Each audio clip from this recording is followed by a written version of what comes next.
Hello friends, जैसा कि CTET का नोटिफिकेशन आ गया है और आप लोगों को पता है कि आपका जुलाई में एग्जाम है।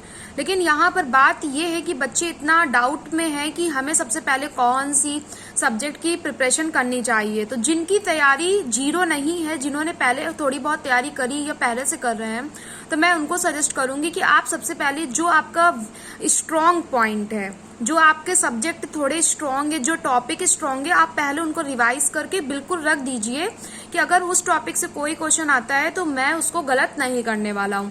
और मैं ये सजेस्ट करूंगी कि हर एक बच्चे के पास प्रीवियस ईयर पेपर 2 से 3 दिन के अंदर होना चाहिए। अगर आपके पास प्रीवियस ईयर पेपर नहीं है तो फिर आप एग्जाम को क्वालिफाई नहीं कर सकते।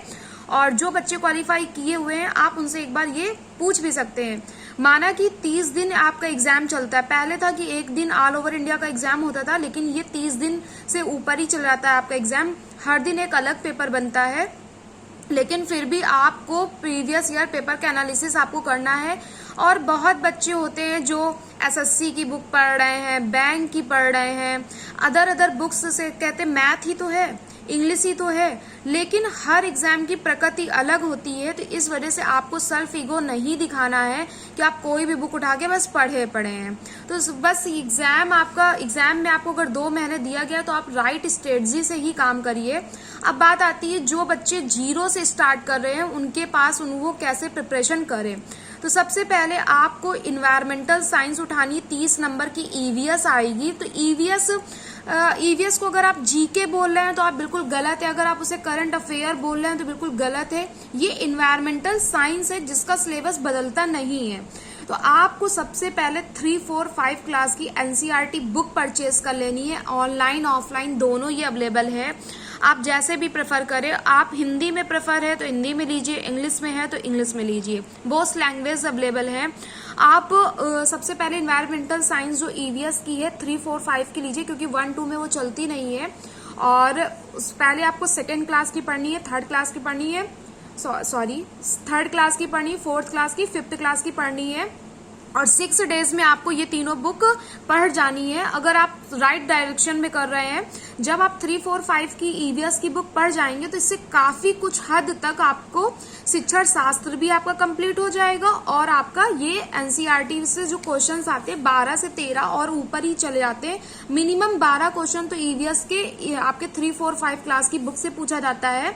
फिर जो शिक्षण शास्त्र है, शिक्षण शास्त्र में आपको सजेस्ट करूंगी, जब आप ईवीएस की बुक खोलेंगे तो जो सबसे पहले आपको प्रस्तावना होती है, 2 शब्द होते हैं, वो वाला जो उसमें दिया रहता है कि इस बुक के अंदर कहा क्या गया है। या फिर जब आप कोई भी टॉपिक पढ़ेंगे तो नीचे आपको दिया रहेगा अबाउट फॉर टीचर। तो यहाँ पर टीचर को क्या करना है, तो जब आप इतनी 3, 4, 5 की बुक पढ़ लेंगे, फिर उसके बाद आप प्रीवियस ईयर पेपर देखना। ट्रस्ट मी, मैं कहती हूँ आप पूरी प्रिपरेशन मेरी स्ट्रेटजी से ना कीजिए, अपनी ही कीजिएगा। लेकिन 6 डेज की जो मैं स्ट्रेटजी आपको बता रही हूँ कि सबसे पहले आप 3, 4, 5 की ईवीएस पढ़िए, और जो उसमें नीचे आपको अंडरलाइन में दिया रहता है वो, और जो 2 शब्द प्रस्तावना, इतना पढ़ने के बाद आप प्रीवियस ईयर पेपर लगाइए। उसके बाद आप ये एनालिसिस कीजिए कि मैं क्या बात सही कह रही हूँ, और आप अपनी प्रिपरेशन बहुत आगे तक लेके जाएंगे। देखिए, अगर आप एग्जाम में अपना ईगो दिखा रहे हैं कि मुझे किसी भी जो भी सब्जेक्ट्स है, जैसे हिंदी हो गई, इंग्लिश हो गई, मैथ्स हो गई, मुझे इन्हें ज्ञाता बनना है, तो आप ज्ञाता ना बनिए। यहाँ पर आपके ज्ञान का बिल्कुल वो नहीं देख रहे हैं कि आपको बहुत ज्यादा ज्ञान हो। जिस लेवल का आपको ज्ञान है, जिस लेवल के लिए आप एप्लीकेबल हैं, वहां पर आपको नॉलेज है कि नहीं। तो इसलिए बस मेरी यही आपसे रिक्वेस्ट रहेगी कि आप सही डायरेक्शन पे कीजिए। एसएससी और बैंक या अदर आईएएस, पीसीएस, ये सब आप छोड़िए। अगर आपको ये एग्जाम क्वालिफाई करना है तो छोड़िए, मीन्स मतलब उनकी बुक्स इसमें नहीं आपकी काम आएंगी। अब आपको जीके बहुत आती है, आप सोचे कि हम उसी को पढ़ के इन्वायरमेंटल साइंस निकाल लेंगे, तो आप बिल्कुल गलत हैं। तो इसलिए आपको सबसे पहले छोटे छोटे टॉपिक्स पढ़ना है और आप प्रिपरेशन करिए।